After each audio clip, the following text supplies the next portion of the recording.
today who might fancy doing something a little bit different with them. You've got a couple of minutes just before 10:30 for our next flight academy that's operating over in the Monarch Airways DC-10 nose section just across there at the back of the car park. Ages 4 to 7 for the first flight academy. It starts at 10:30.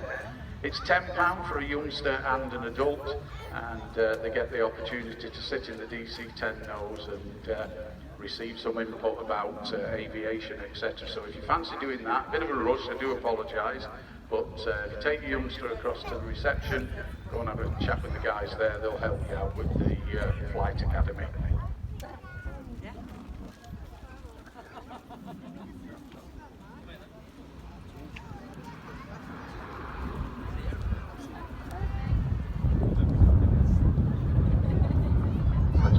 Turning onto the runway to our right now, the Ryanair is Ibiza bound, Boeing 737-800. Capable of carrying around about 180. Another EasyJet coming.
With Ryanair is their business model.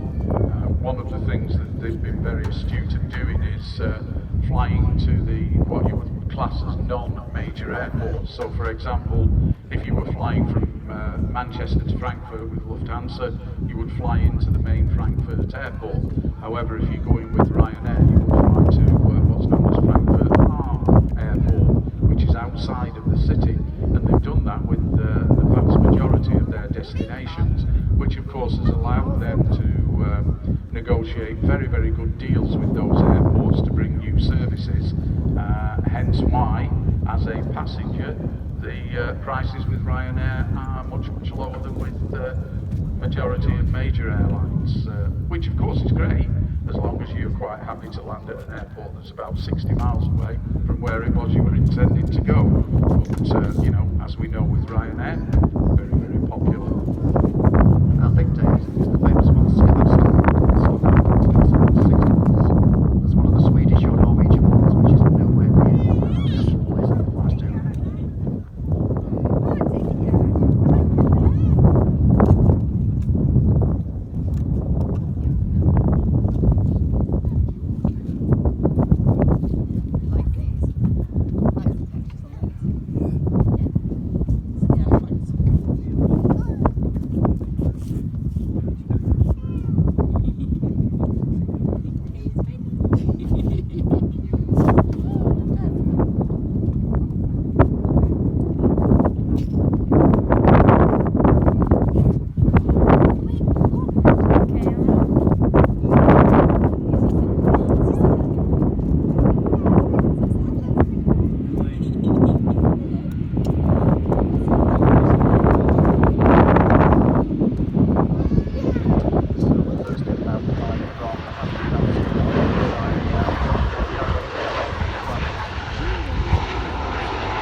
fact, KLM celebrated their 100th anniversary back in 2019. And interesting little fact with KLM was they were instrumental in the creation of Airway 67.